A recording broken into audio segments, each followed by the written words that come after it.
Hello बच्चों, welcome to Daksh coaching classes. जैसा कि मैंने आपको पिछले वीडियो में बताया था कि हम लोग क्या कहते हैं कि एक स्पेशल वीडियो लेकर के आएंगे इसके बारे में, अमेंडमेंट के बारे में पढ़ने के लिए। ठीक है। तो अभी मैंने अमेंडमेंट के बारे में पढ़ने के लिए एक हम नया चैप्टर पढ़ने वाले हैं। NCERT class 11, constitution as a living document. अब देखो, कॉन्स्टिट्यूशन को लिविंग डॉक्यूमेंट क्यों बोला गया, इसी में हम अमेंडमेंट के बारे में भी पढ़ेंगे। ठीक है।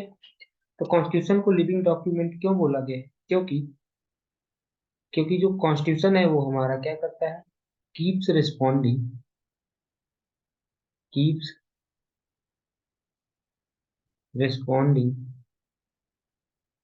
To the situations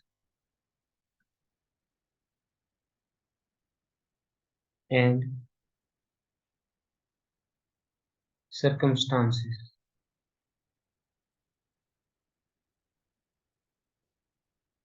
arising from time to time।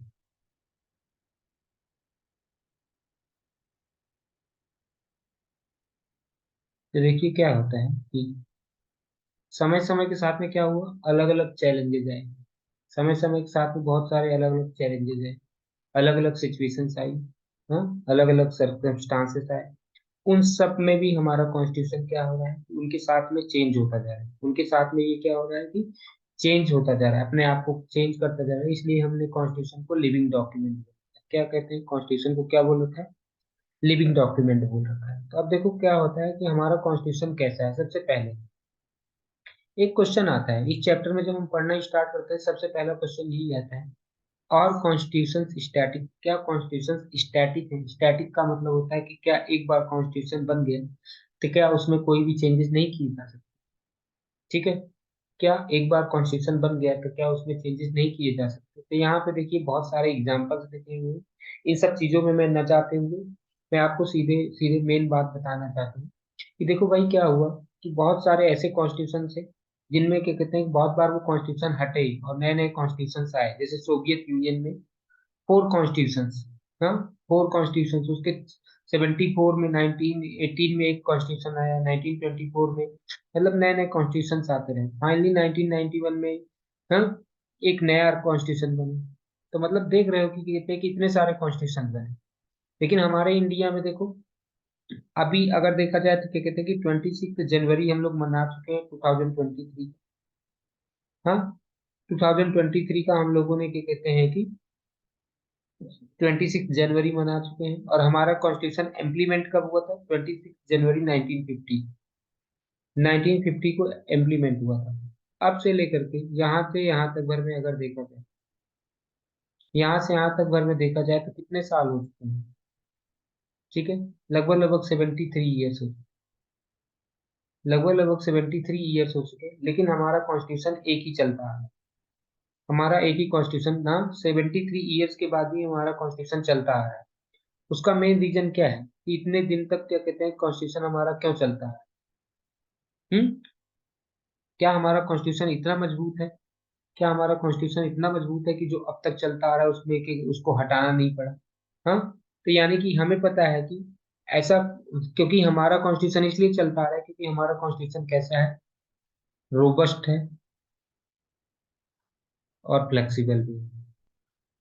Robust भी है, फ्लेक्सिबल भी है। हाँ, यानी कि कहते हैं कि हम कह सकते हैं कि इसमें चेंजेस भी नहीं की, रोबस्ट, या हम ऐसे भी कह सकते हैं कि जिसमें चेंजेस नहीं किए जा सकते, रिजिड। हमारा कॉन्स्टिट्यूशन रोबस्ट एंड रिजिड भी है और साथ में फ्लेक्सिबल भी है। मतलब कि हमारे कॉन्स्टिट्यूशन में हम चेंजेस भी कर सकते हैं लेकिन जहाँ पे जरूरत पड़ेगी, और ऐसे मनमानी चेंजेस भी नहीं कर सकते जो कि कहते हैं कि लोगों के लिए हानिकारक हो।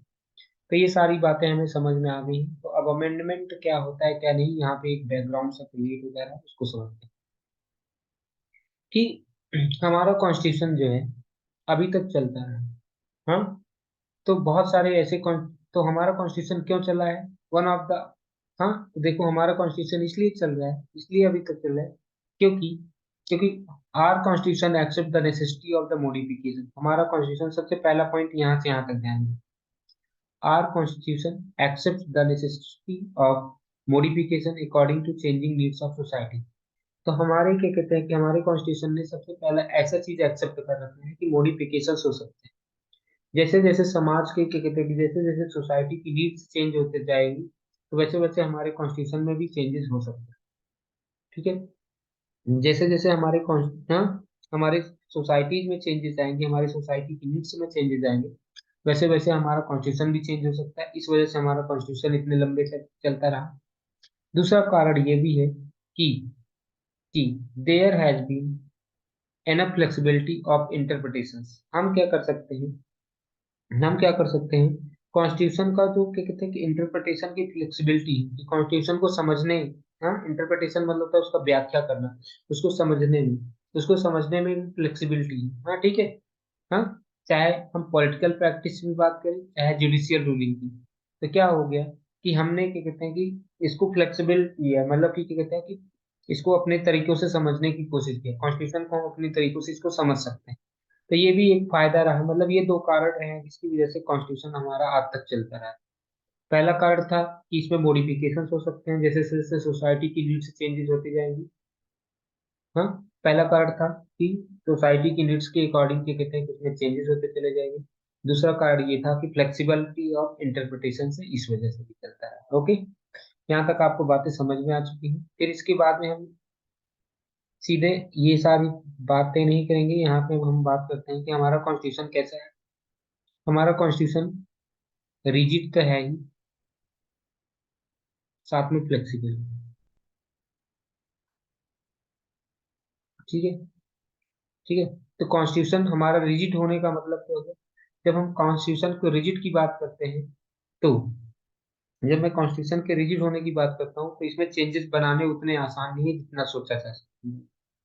अब फ्लेक्सिबल की बात करें तो हमारा, जब मैं बोलूँगा कॉन्स्टिट्यूशन हमारा फ्लेक्सिबल है, इसका मतलब हम कॉन्स्टिट्यूशन में अपने मॉडिफिकेशंस कर सकते हैं, अपने कॉन्स्टिट्यूशन में नया मॉडिफिकेशंस कर सकते हैं। ये सारी बातें हमें ध्यान है। ओके, यहाँ तक तो समझ में आ चुका है। अब हम बाकी बातें करते हैं कि how to amend the constitution. जब मैं बात करूंगा कि अमेंडमेंट होता क्या है, क्या सबसे पहले आपको समझना चाहिए कि अमेंडमेंट होता क्या है।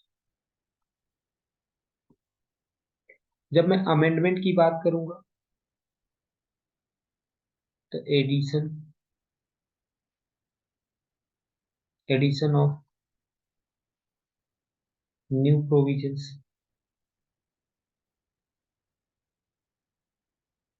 रिमूवल ऑफ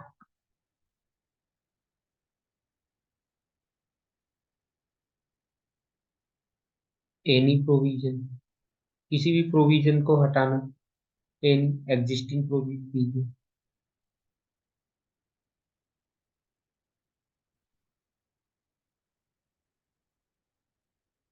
और चेंज इन द वर्डिंग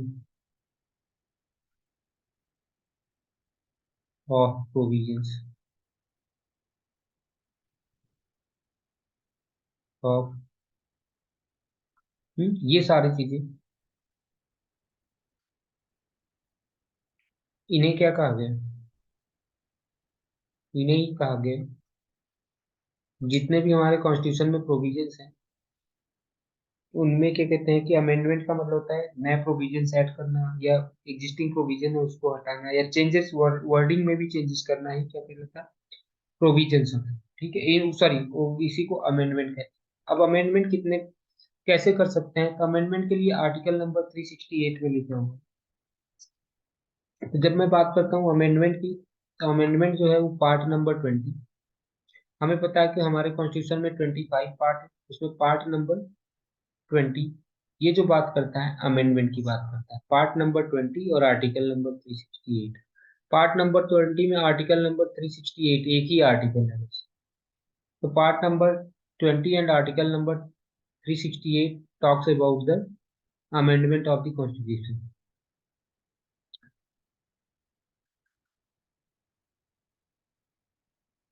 ठीक है, इतना बात तो क्लियर हो चुका होगा कि अमेंडमेंट जो होता है वो किसमें होता है, किस पार्ट में बताया गया अमेंडमेंट के बारे में, कॉन्स्टिट्यूशन के पार्ट नंबर 20 में और आर्टिकल नंबर 368 में अमेंडमेंट के बारे में बताया है। ओके, इतनी बातें तो आपको क्लियर समझ में आ चुकी है। तो देखिए, पार्लियामेंट में in exercise of its constituent power. अच्छा, ध्यान रखना कि अमेंडमेंट कौन कर सकता है, अमेंडमेंट कौन करेगा, ये ध्यान रखना।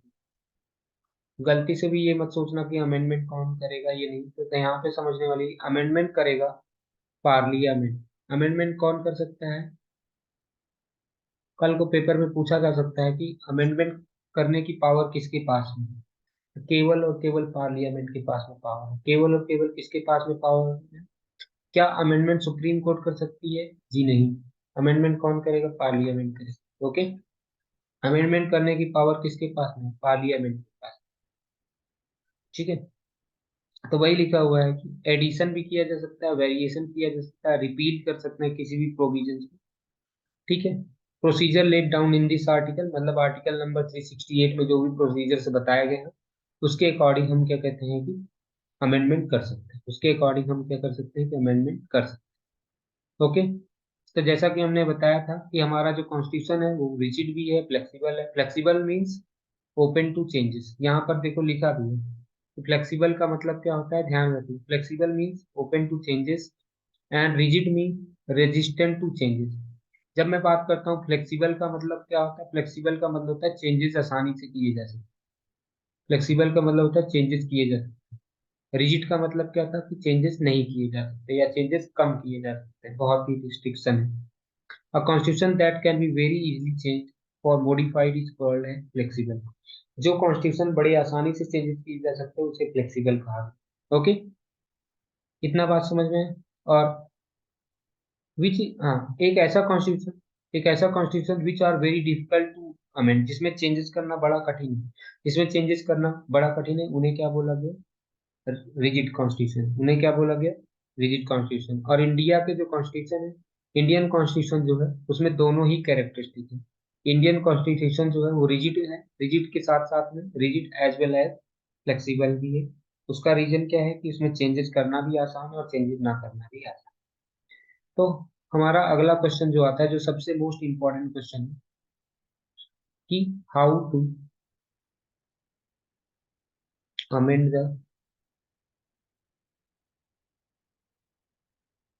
कॉन्स्टिट्यूशन। ठीक है, हमारा क्वेश्चन यही है, how to amend the constitution. Constitution को अमेंडमेंट करने के ये कहते हैं कि तीन तरीके हैं। ठीक है, कॉन्स्टिट्यूशन को चेंजेस करने, कॉन्स्टिट्यूशन में चेंजेस करने के कितने तरीके हैं? तीन तरीके। ओके, तो सबसे पहला, दूसरा, तीसरा। तो सबसे पहला तरीका है कि एकदम जैसे ऑर्डिनरी लॉ में, ऑर्डिनरी लॉ जैसे होता नहीं, ऑर्डिनरी लॉ जैसे पास किया जाता है वैसे ही हम अमेंडमेंट करते हैं। सबसे पहला है सिमिलर टू ऑर्डिनरी लॉ। इसमें आर्टिकल नंबर 368 की नहीं जरूरत होती। Similar to ordinary law.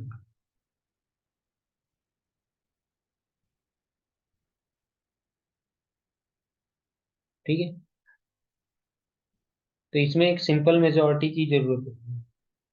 इसमें किसकी जरूरत होती है? Simple majority. सिंपल मेजोरिटी, कोई स्पेशल मेजोरिटी की जरूरत नहीं होती। ठीक है, इसमें कोई भी स्पेशल मेजोरिटी की जरूरत नहीं होती, simple majority in parliament.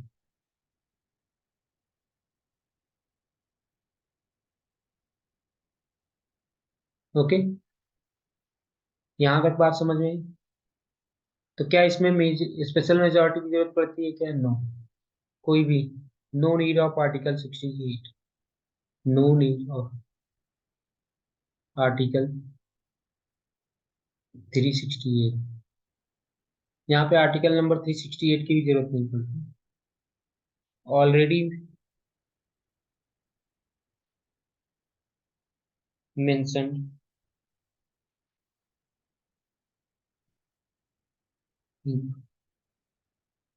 Some articles. कुछ आर्टिकल्स होते हैं उसमें ऑलरेडी ये मेंशन्ड होते हैं। ठीक है, कुछ आर्टिकल्स होते हैं उसमें ये ऑलरेडी मेंशन्ड होते हैं। और इसके एग्जाम्पल कौन कौन से हैं? इसका एग्जाम्पल कौन सा है कि कहाँ पे ये चेंजेस, ये ऐसा कहाँ पे किया जा सकता है? जब नए स्टेट्स बनाए जाते हैं। कब ये ऐसे चेंजेस कहाँ पे होते हैं?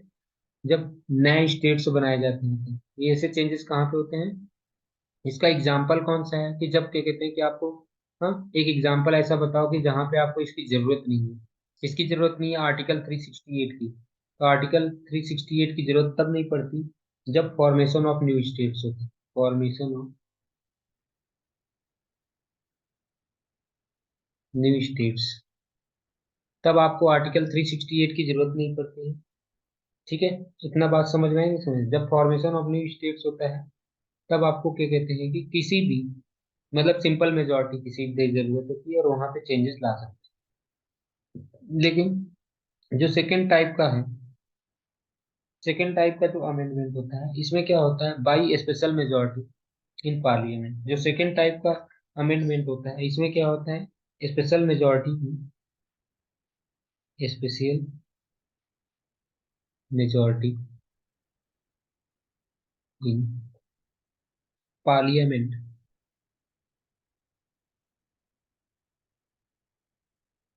इन बोथ हाउसेस, दोनों के दोनों हाउसेस में।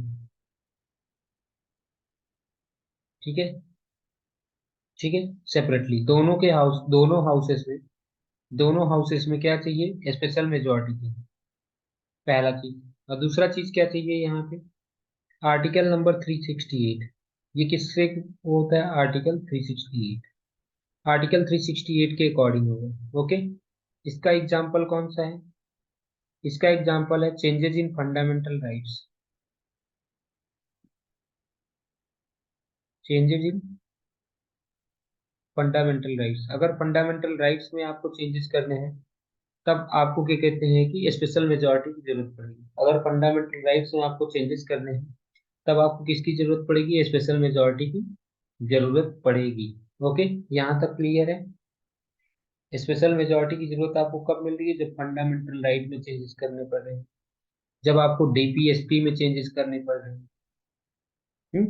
जब आपको क्या कहते हैं कि डीपीएसपी में चेंजेस करने पड़ रहे हैं। ये सारी चीजें आपको यहाँ तक समझ में आ चुकी है। हाँ, ऐसे और भी चीजें हैं लेकिन क्या कहते हैं कि मैंने दो आपको बता दी। लेकिन कुछ ऐसे भी चेंजेस होते हैं जिनके लिए क्या करना पड़ता है, कुछ ऐसे भी चेंजेस हैं जिसके लिए स्पेशल मेजोरिटी के साथ साथ में क्या करता है कि कंसेंट ऑफ द स्टेट से भी लेनी पड़ती है। कुछ ऐसे भी है जहाँ पे क्या होता है कि स्पेशल मेजोरिटी तो चाहिए ही चाहिए। तीसरा कौन सा है, स्पेशल मेजोरिटी प्लस, तीसरा जो है वो स्पेशल मेजोरिटी के साथ साथ में लेजिस्लेचर के भी, legislature of half states, legislature of half, हाँ, legislature of half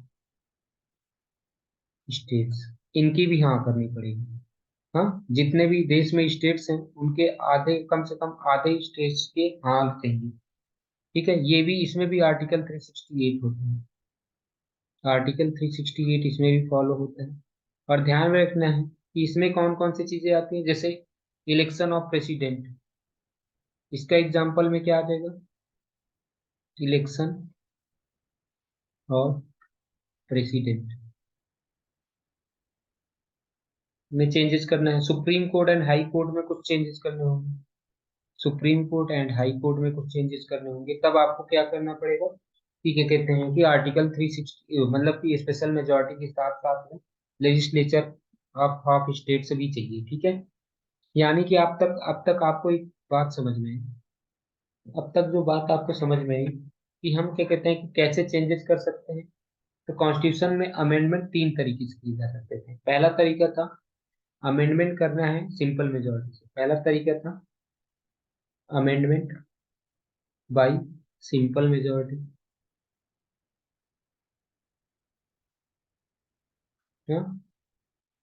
of parliament, इसमें सिंपल मेजोरिटी चाहिए। ओके, फिर सेकेंड आता है अमेंडमेंट बाय स्पेशल मेजोरिटी। बताया था सेकेंड में क्या था, amendment by special majority.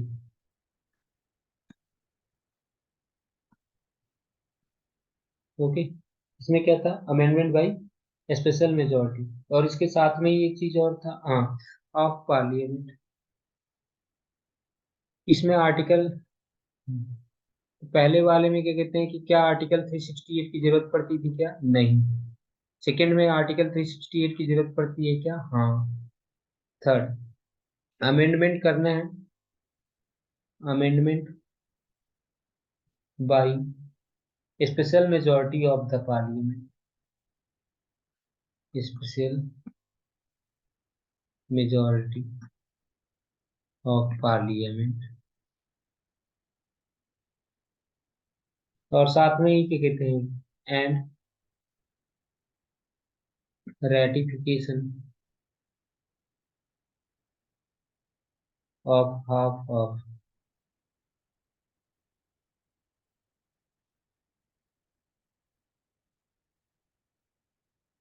State legislation. बस इतनी सी बात है। ओके। तो ध्यान रखो कि इसमें भी आर्टिकल नंबर 368 की जरूरत पड़ती है। अब लेकिन आपको पेपर में जो लिख करके आना होगा, ये सब कहानी नहीं लिखी है पेपर में, आपको ये तीनों स्टेप बता देने हैं। ये जो जैसे जैसे डायग्राम बनाया ऐसे बना करके थोड़ा सा इसके बारे में लिख देना, बस हो गया। यहाँ तक तो समझ में आ चुका होगा। ठीक है। यही चीजें यहाँ पे मतलब कि यहाँ ये चीजें मैंने यहाँ से देख देख करके बता दिया। ठीक है। हाउ टू अमेंडमेंट कॉन्स्टिट्यूशन, ये तीनों चीजें मैंने बता दी कि कॉन्स्टिट्यूशन को कैसे अमेंड करने हैं, कैसे चेंजेस करने हैं। ओके। जो कॉन्स्टिट्यूशन मेकर थे उनको पता था कि जो वो कॉन्स्टिट्यूशन बना रहे हैं वो कोई जरूरी फ्री ऑफ एरर हो। समय समय के साथ में इसमें जैसे जैसे जो कमियां दिखाई देंगी, जो जो कमियां दिखाई देंगी उसको लोग चेंज करते रहेंगे। तो इसकी वजह से क्या हुआ कि हमारा कॉन्स्टिट्यूशन अब तक चलता रहा है, उसमें काफी सारे चेंजेस हो चुके हैं। अब तक हमारे कॉन्स्टिट्यूशन में काफी सारे चेंजेस हो चुके हैं। तो जैसा कि मैंने बताया कि कुछ पहला तरीका था, पहला तरीका था जिसमें सिंपल मेजोरिटी।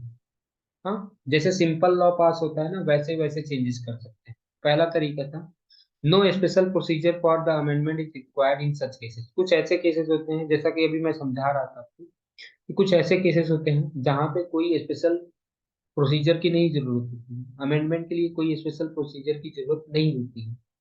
ठीक है। ये ऑर्डिनरी लॉ से पास हो जाते हैं। जैसे यहाँ पे देखो आर्टिकल नंबर 2 और आर्टिकल नंबर 3 में लिखा हुआ, क्या लिखा हुआ? पार्लियामेंट में बाई लॉ, यानी कि लॉ के थ्रू। किसके थ्रू? लॉ के थ्रू क्या कहते हैं कि चेंजेस कर सकते हैं। मतलब क्या इसमें आर्टिकल 368 की जरूरत है क्या? नहीं।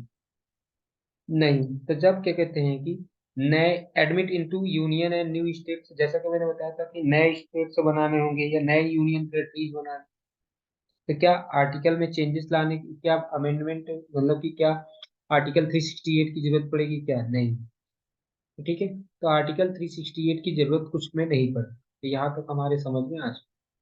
अब लेकिन कुछ ऐसे भी हैं जहाँ पे हमें आर्टिकल नंबर 368 की जरूरत पड़ती है। कुछ ऐसी जगह पे हैं जहाँ पे आर्टिकल में ऑलरेडी नहीं मेंशन होगा, तो उसमें हमें आर्टिकल 368 की भी जरूरत पड़ती है। ठीक है।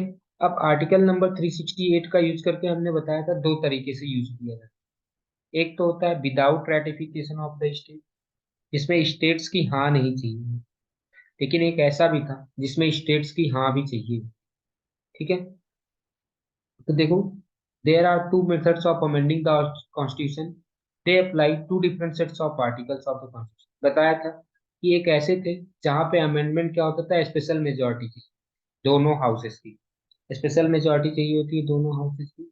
दूसरे मेथड में था स्पेशल मेजोरिटी के अलावा consent of the half of the state legislature.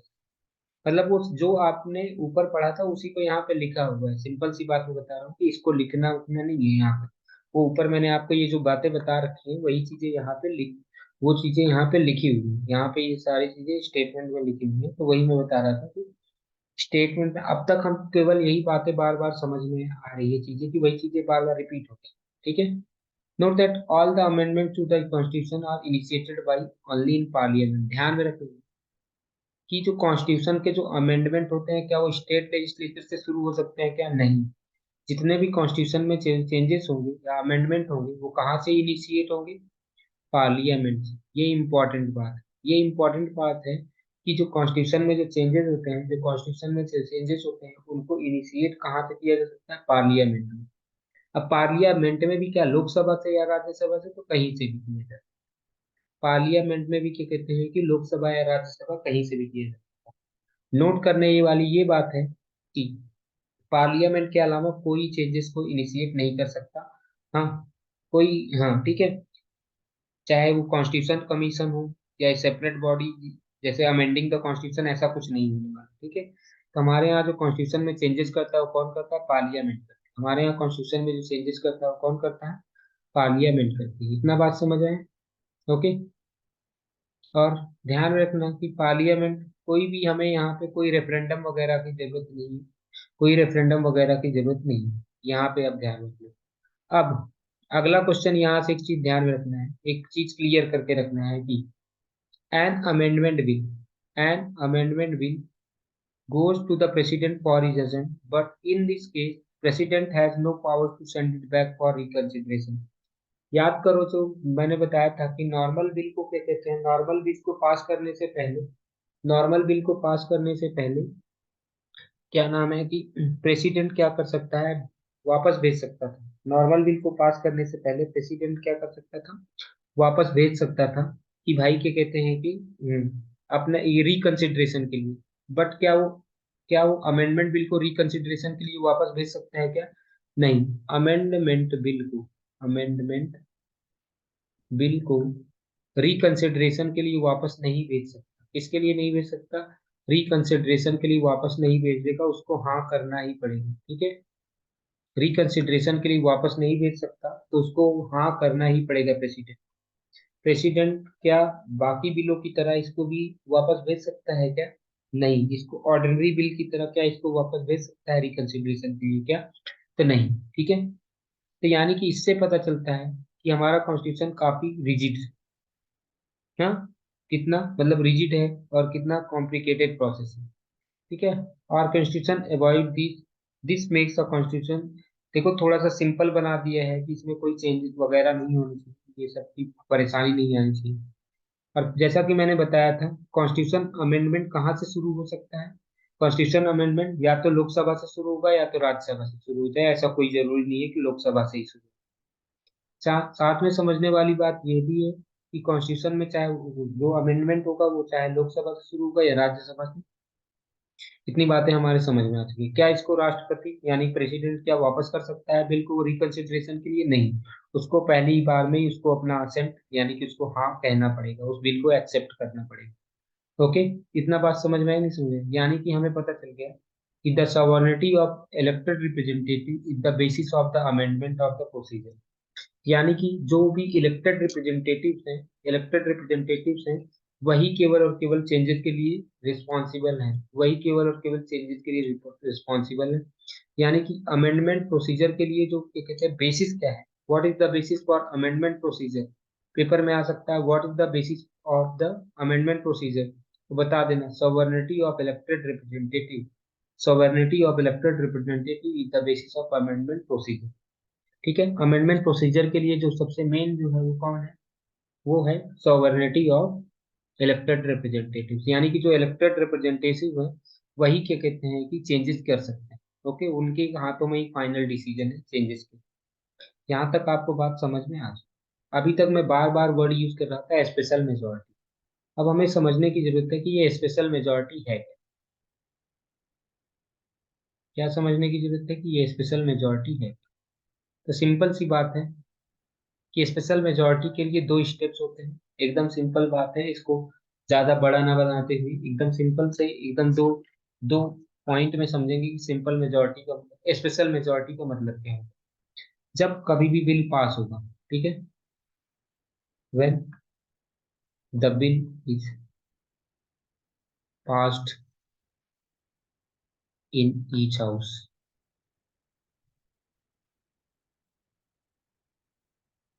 Bye a majority of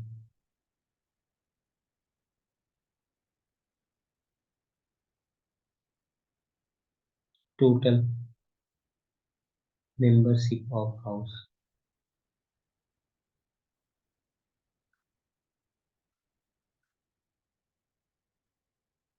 दूसरा, by a majority of not less then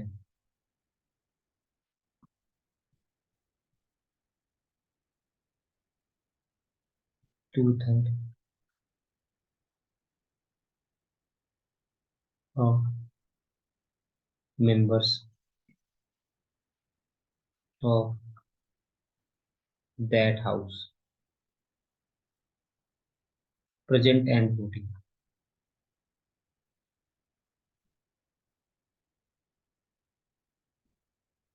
तो भैया देखो यहाँ पे समझने वाली बात है कि अगर जो टोटल मेंबरशिप है, टोटल मेंबरशिप से क्या कहते हैं कि आधे से ज्यादा लोग, मेजोरिटी ऑफ टोटल मेंबरशिप का मतलब होता है कि जैसे मान लो कि लोकसभा में हमें पता है 543 सीट्स। कितनी सीट्स हैं? 543 सीट्स। तो ये जो 543 सीट्स हैं इनका हाफ कर दो। अगर हाफ से ज्यादा लोग होने चाहिए, पहला चीज। ठीक है, स्पेशल मेजोरिटी में जो पहला पॉइंट है, पहला चीज हमें यहाँ पे समझना है कि पहले वाले में half of the total strength of that house. ठीक है, ये हो जाएगा मेजोरिटी ऑफ हाफ ऑफ, इसको लिख देते हैं by A majority of half of total strength of that house. तो देखो यहाँ पे क्लियर ये समझ लो कि पहला चीज होना चाहिए कि जैसे मान लो कि अगर एक एग्जांपल लेता हूँ कि अगर 600 लोग हैं, टोटल जो सीट्स जो लोकसभा, जैसे राज्यसभा में हमें पता है 250 सीट्स है टोटल। राज्यसभा में टोटल कितनी सीट्स है? 250 सीट्स। तो कम से कम 125 लोग, कम से कम 125 लोग जो होंगे, हाँ 126 लोग, इससे हाफ ऑफ द, ठीक है, हाँ majority of half of total strength of the house, मतलब कि उसका कम से कम, हाँ वो भी इतने लोग होने चाहिए जो हाँ करने वाले। ठीक है, जितना भी टोटल स्ट्रेंथ है, टोटल स्ट्रेंथ को कहते हैं कि टोटल स्ट्रेंथ का कितना लोग होने चाहिए, ये कि हाँ बोलने वाले चाहिए। सेकेंड स्टेप में ये भी होना चाहिए कि अ majority of not less then, जितने भी लोग मान लो प्रेजेंट, जितने भी लोग प्रेजेंट हैं उसके कितने होने चाहिए? 2/3। ठीक है, 2/3 वो होने चाहिए। 2/3 मेंबर हाँ करने चाहिए वोटिंग में। ठीक है, 2/3 लोग वोटिंग में हाँ करने वाले होने ही चाहिए। ओके, इतना बात समझ में आई? नहीं समझ में? यही है स्पेशल मेजोरिटी। और यहाँ पे ध्यान रखना है कि स्पेशल मेजोरिटी में के लिए बहुत जरूरी पॉइंट है यहाँ पे। तो ठीक है, स्पेशल मेजोरिटी आपको शायद समझ में आ चुका होगा कि स्पेशल मेजोरिटी में दो पॉइंट यहाँ पे ध्यान रखना है। पहला चीज ध्यान रखना है कि दो voting in favour of amendment should constitute at least half of total strength of the house, यानी कि जो मेजोरिटी में है वो कितने लोग होने चाहिए? हाफ ऑफ टोटल स्ट्रेंथ होना ही चाहिए। दूसरा चीज, जो सपोर्टर्स होंगे अमेंडमेंट बिल के, जो सपोर्टर्स होंगे वो भी क्या होना चाहिए? 2/3 of those who actually take part in voting. जो वोटिंग में जो पार्टिसिपेट करने वाले हैं, जो वोटिंग में पार्टिसिपेट करने वाले लोग हैं, वो भी कितने होने चाहिए? 2/3 होने चाहिए। अगर ये दोनों मेजोरिटी मिलती है तब जाकर के स्पेशल मेजोरिटी, ये दोनों ही मिलती है तब जाकर के स्पेशल मेजोरिटी बनती है। ठीक है, यहाँ तक आपको बात समझ में आ चुका है कि स्पेशल मेजोरिटी ये सारी चीजें होती है। अब हमें समझ में आ गया कि हाँ, in addition to both houses must pass the amendment bill, यानी कि दोनों ही हाउसेस को सेपरेटली पास करना है। दोनों ही हाउसेस में सेपरेटली अमेंडमेंट बिल पास होना चाहिए स्पेशल मेजोरिटी। ओके, अगर मान लो कि एक में पास हो गया दूसरे में नहीं पास हुआ तो नहीं, वो पास नहीं होगा। ठीक है, दोनों ही दोनों ही हाउसेस में क्या कहते हैं कि इक्वली रिस्पॉन्सिबल, इक्वली जरूरी है कि दोनों ही हाउसेस में क्या कहते हैं कि सेपरेटली वो पास होगा स्पेशल मेजोरिटी के साथ। लेकिन कुछ ऐसे भी मामले होंगे जहां पे रेटिफिकेशन बाय स्टेट्स चाहिए होता है, जैसा कि मैंने बताया था कि कुछ ऐसे भी मामले होते हैं जहां पे रेटिफिकेशन ऑफ स्टेट्स भी चाहिए होता है। ठीक है, कुछ ऐसे भी मामले हैं जहां पे किसकी जरूरत पड़ती है? रेटिफिकेशन ऑफ स्टेट्स की। जैसे जो मान लो कि मान लो कि स्टेट लिस्ट में जो चेंजेस हो रहे हैं, जब स्टेट लिस्ट में चेंजेस होंगे तो इसका मतलब उसमें रेटिफिकेशन ऑफ स्टेट से भी चाहिए होता है। ठीक है, कुछ ऐसे भी फॉर सम आर्टिकल्स, जैसे special majority is not sufficient when an amendment aims to modify an article related to distribution of power. जब distribution of power between states and central government होता है, ठीक है, तब क्या कहते हैं कि तब क्या कहते हैं कि किसकी जरूरत पड़ती है, हमें रेटिफिकेशन बाई स्टेट्स की भी जरूरत पड़ती है। ठीक है, वो मैंने आपको ऑलरेडी एग्जांपल में बता रखी है, कि आप खुद से रीड कर लीजिएगा, आपको पता चल जाएंगी चीजें। यहाँ तक आपको समझ में आ चुका है। अब तक देखो कितने बहुत सारे कॉन्स्टिट्यूशन में अमेंडमेंट्स हो चुके हैं। अब तक बहुत सारे कॉन्स्टिट्यूशन में अमेंडमेंट्स हो चुके हैं। कुछ मेन मेन अमेंडमेंट्स मैं आपको बता देता हूँ कि कौन कौन से में अमेंडमेंट हुए थे और कैसे अमेंडमेंट हुए थे। ठीक है, यहाँ तक तो आपको एकदम चीजें क्लियर समझ में आ चुकी होंगी। बहुत सारे अमेंडमेंट हुए हैं, टाइम टू टाइम अमेंडमेंट हुए। तो देखो सबसे पहला जो एक, जैसे आपको पता होना चाहिए 15th अमेंडमेंट जो हुआ।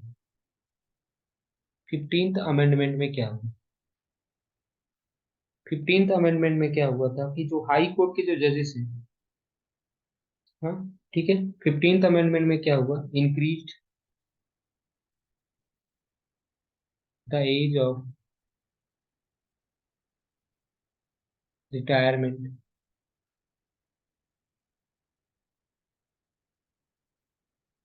ऑफ हाई कोर्ट जजेस फ्रॉम 60 to 62 ईयर्स। ठीक है, 15th अमेंडमेंट में क्या हुआ था, 15th अमेंडमेंट में क्या हुआ था, जो सिक्स पहले हाई कोर्ट के जजेस की जो रिटायरमेंट एज होती थी वो 60 साल की थी, उसको बढ़ा करके क्या कर दिया, 62 ईयर्स कर दिए, उसको क्या कर दिए, 62 ईयर कर दिए। ऐसे ही 55th में अमेंडमेंट में क्या हुआ, 55th अमेंडमेंट में क्या किया गया कि जो सैलरीज थी, सैलरीज ऑफ जजेस of high court and supreme court के सैलरीज बढ़ा दी गई। ठीक है, हाई कोर्ट और सुप्रीम कोर्ट की जो सैलरी, जजेस की सैलरी जो थी, वो किसके थ्रू बढ़ाई गई, 15th अमेंडमेंट की। 55th amendment, sorry 55th amendment में क्या हुआ कि सैलरी की बढ़ा दी गई, किसकी, क्या नाम है कि, सुप्रीम कोर्ट और हाई कोर्ट के जजेस की। इतना बात आपको समझ में आ चुका होगा। तो बहुत सारे ऐसे अमेंडमेंट होते रहे। फिर उसके बाद में क्या कहते हैं कि फिर एक अमेंडमेंट हुआ था, क्या कहते हैं, 42 42nd अमेंडमेंट जो है,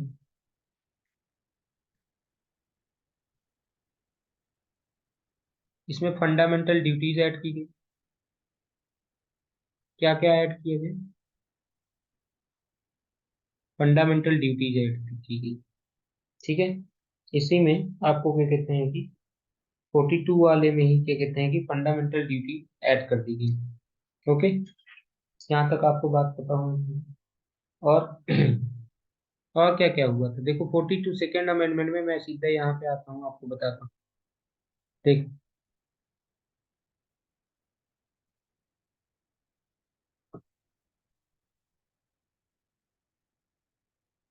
कुछ अमेंडमेंट जो थे वो बहुत ज्यादा कंट्रोवर्शियल थे, कुछ अमेंडमेंट जो थे वो बहुत ज्यादा कंट्रोवर्शियल थे। तो क्या हुआ था कि जब, क्या कहते हैं कि जो 38th, सीधी सी बात मैं बता रहा हूँ कि जो 38th, 39th और 42nd, 38, 39th और 42nd अमेंडमेंट थी, ये बहुत ही ज्यादा कंट्रोवर्शियल अमेंडमेंट, बहुत ही ज्यादा कंट्रोवर्शियल अमेंडमेंट थे। ठीक है, ये कब बनाए थे, जब इंटरनल इमरजेंसी लगी थी, जब 1975 में इमरजेंसी लगी थी, तब ये चेंजेस हुए थे। ठीक है, 42nd अमेंडमेंट सबसे ज्यादा, 42nd अमेंडमेंट को even mini constitution of India भी कहा जाता है। 42nd अमेंडमेंट को क्या कहा जाता है, मिनी कॉन्स्टिट्यूशन भी बोला, 42nd अमेंडमेंट को क्या बोला जाता है, मिनी कॉन्स्टिट्यूशन। ओके, क्या बोला गया है इसको, मिनी कॉन्स्टिट्यूशन। इतना बात आपको समझ में आ चुकी होगी। तो 42nd अमेंडमेंट वाज पर्टिकुलरली ऐसे वाइड रेंजिंग अमेंडमेंट, बहुत ज्यादा इसमें अमेंडमेंट हुआ था। ठीक है, 42nd अमेंडमेंट में बहुत ज्यादा अमेंडमेंट हुए जैसे। ठीक है, इसमें क्या हुआ था कि even duration of Lok Sabha was extended from 5 to 6 years. इसी में क्या किया गया था, ड्यूरेशन ऑफ लोकसभा भी क्या हुआ था, duration of Lok Sabha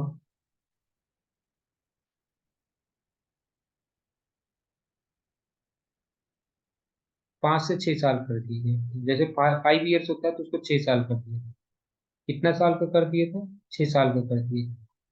42nd amendment में ये सारी चीजें थी। देयर वर इंक्लूड, हाँ, फंडामेंटल ड्यूटीज ऐड कर ही थी, ये आपको हमने बता दिया था। They were included in the constitution by the amendment of, fundamental duties add कर दी गई। ठीक है। अच्छा, restricted restrictions on the review review powers of judiciary. इसी में क्या हुआ कि रिव्यू पावर जो होती है जुडिशरी की, उस पे भी क्या कहते हैं कि रिस्ट्रिक्शंस लगा दिए थे। Restrictions on the review powers of judiciary. हाँ, ठीक है। इस पे भी यही सारी चीजें की गई। तो बहुत ज्यादा लिमिटेशन वगैरह लगा दी, बहुत ज्यादा लिमिटेशन वगैरह लगा दी गई। ठीक है, यहाँ पर भी तो ये सारी चीजें जो हुई, इवन प्रियम्बल में भी चेंजेस किए गए थे। इवन आपको पता होना चाहिए कि यहाँ पे प्रियम्बल में भी चेंजेस किए गए थे। 7th शेड्यूल में चेंजेस किए, प्रियम्बल में चेंजेस किए, और बहुत सारे आर्टिकल्स थे उसमें भी चेंजेस। फिर क्या हुआ? 43rd और 44th अमेंडमेंट हुई। जब 43rd और 44th अमेंडमेंट हुआ, तो जो इसमें जो बहुत सारी गलतियां की थी, जो मतलब 39th अमेंडमेंट, 34, तो उनको क्या किया, बहुत सारे अमेंडमेंट को क्या किया गया, कैंसिल कर दिया गया। बहुत सारे अमेंडमेंट को क्या कहते हैं, कैंसिल कर दिया गया। ठीक है, 43rd और 44th अमेंडमेंट के थ्रू जो 40, जो जितने भी जैसे 38, 39, 42 में बहुत सारे जो गलत चेंजेस किए गए थे, उसको कैंसिल कर दिया गया। कब? 43rd और 44th अमेंडमेंट के थ्रू। तो इतनी बातें हमें पता चल चुकी। ओके। और कुछ थे, जैसे याद करो, आपको तो पहले ही पता है कि थर्ड थे 73rd अमेंडमेंट में क्या किया गया था। 73rd अमेंडमेंट में क्या किया गया?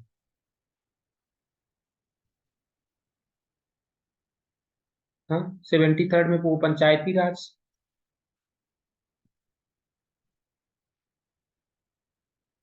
हाँ, 73rd में फिर पंचायती राज। और हमें पता है 74th में क्या हुआ था? 74th अमेंडमेंट में क्या हुआ था? म्यूनिसिपल का, म्यूनिसिपलिटी। 73rd और 74th में क्या हुआ था? म्यूनिसिपलिटी लाया गया था, तो वही। तो हमें पता है अपार्ट फ्रॉम द तीज। अच्छा, आपको पता होना चाहिए कि 52nd अमेंडमेंट में क्या हुआ था, एंटी डिफेक्शन लाया गया। क्या 52nd अमेंडमेंट? 52nd अमेंडमेंट में क्या हुआ? एंटी डिफेक्शन लॉ लाया गया। एंटी डिफेक्शन लॉ मतलब समझते हैं? कोई भी पार्टी में, एक पार्टी से चुनाव जीतने के बाद में दूसरे पार्टी में नहीं जा सकता। ठीक है, चुनाव जीतने के बाद में एक पार्टी से दूसरे पार्टी में नहीं जा सकता। एंटी डिफेक्शन लॉ लाया गया। कब लाया गया? 52nd amendment. कब लाया गया? 52nd अमेंडमेंट में। एंटी डिफेक्शन अमेंडमेंट लाया गया 52nd अमेंडमेंट। फिर क्या कहते हैं कि एंटी डिफेक्शन मूवमेंट के बाद में 52nd एंड 91st। हाँ।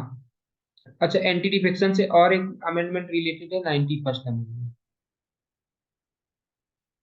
तो आपसे कल को पेपर में पूछा जा सकता है कि एंटी डिफेक्शन कौन कौन से अमेंडमेंट से रिलेटेड है, 52nd और क्या कहते हैं कि 91st। 73rd और 74th हमने पढ़ ही लिया था। और 61st अमेंडमेंट में क्या किया? ध्यान में रखने वाली बात है कि 61st अमेंडमेंट में क्या, 61st अमेंडमेंट में क्या हुआ? जो एज ऑफ, जो एज ऑफ वोटिंग होती है, 21 से टू 18 कर दिए गए। पहले 18, 21 साल के बाद लोग वोट देते थे, लेकिन 61st अमेंडमेंट के बाद में लोग 18 साल के बाद वोट देने लगे। पहले लोग ठीक है, जो एज ऑफ वोटिंग थी, age for voting, sorry, age for voting हटा दिए गए। वोटिंग के लिए जो एज थी उसको 18 कर दिए गए। ठीक है, एज फॉर वोटिंग क्या कर दिया, 21 से कम करके 18 कर दिए गए, 21 से कम करके 18 कर दिए। इतना बात समझ में आया कि नहीं समझ में आया? ऐसे बहुत सारे क्या कहते हैं कि चेंजेस हुए हैं। ऐसे बहुत सारे चेंजेस हुए हैं, तो आपको ये सारी चीजें पता होनी चाहिए, बेसिक चीजें। ठीक है। फिर उसके बाद में हम यहाँ पे एक चीज और आपको बता देना चाहते हैं कि क्या कॉन्स्टिट्यूशन में जो चेंजेस हैं वो क्या सारे के सारे पार्ट में कॉन्स्टिट्यूशन में चेंजेस कर सकती है क्या? क्या सारे के सारे पार्ट में क्या पार्लियामेंट पार्लियामेंट क्या सारे के सारे पार्ट में चेंजेस कर सकती है क्या? नहीं। पार्लियामेंट में क्या कहते हैं, वो सारे के सारे पार्ट में चेंजेस नहीं कर सकती। वो बेसिक स्ट्रक्चर में नहीं चेंजेस कर सकती। किसमें नहीं चेंजेस कर सकती? बेसिक स्ट्रक्चर में चेंजेस नहीं कर सकती। ओके, इतना बात तो हमें पता होना चाहिए। बेसिक स्ट्रक्चर का कॉन्सेप्ट किस केस के बाद आया था? केशवानंद भारती केस के बाद में बेसिक स्ट्रक्चर आया। किस केस के बाद में आया था? केशवानंद भारती केस के बाद में क्या कहते हैं कि केशवानंद भारती केस के बाद में क्या कहते हैं कि बेसिक स्ट्रक्चर का कॉन्सेप्ट आया। और फिर सुप्रीम कोर्ट ने बताया, सुप्रीम कोर्ट ने कहा कि सुप्रीम कोर्ट ने कहा कि भाई आप पार्लियामेंट कॉन्स्टिट्यूशन में कहीं पर भी चेंजेस कर सकती है, बट बेसिक स्ट्रक्चर में चेंजेस नहीं कर सकती। पार्लियामेंट क्या कहते हैं, कहीं पर भी चेंजेस कर सकती है, लेकिन क्या कहते हैं कि बेसिक स्ट्रक्चर में नहीं चेंजेस कर सकती। अच्छा, ध्यान रखना कि बेसिक स्ट्रक्चर क्या डिफाइन है कॉन्स्टिट्यूशन में? नहीं।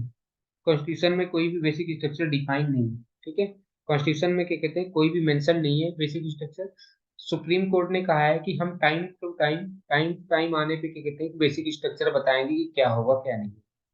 तो देखो, केशवानंद भारती केस कब हुआ था? 1973 में इसका मतलब कि जजमेंट हुआ था। इसका जजमेंट यानी कि इसका क्या कहते हैं, जजमेंट कब हुआ था? 1973 में हुआ था। तब बेसिक स्ट्रक्चर का कॉन्सेप्ट आया था। और बेसिक स्ट्रक्चर में साफ साफ मतलब बेसिक स्ट्रक्चर में कुछ बताया नहीं गया है। कुछ चीजें जो बेसिक स्ट्रक्चर की बता दी गई हैं, लेकिन बहुत सारी ऐसी चीजें हैं जिनको बेसिक स्ट्रक्चर के बारे में अभी तक बताया नहीं गया है। ठीक है, कॉन्स्टिट्यूशन देखो तो सबसे पहला यहाँ पे क्वेश्चन लिखा हुआ है, इसको समझ लो। Check whether the following statements are correct और नॉट। After the basic structure ruling parliament does not have power to amend the constitution. क्या पार्लियामेंट के पास में कोई पावर नहीं है कॉन्स्टिट्यूशन को अमेंडमेंट करने की? नहीं, ये गलत है। पार्लियामेंट के पास में पावर है, लेकिन वो बेसिक स्ट्रक्चर को नहीं चेंज कर सकता। बाकी चीजों को तो चेंज कर सकता है, लेकिन किसको नहीं चेंज कर सकता? बेसिक स्ट्रक्चर को नहीं चेंज कर सकता। किसको नहीं चेंज कर सकता? वो बेसिक स्ट्रक्चर को नहीं चेंज कर सकता, बस।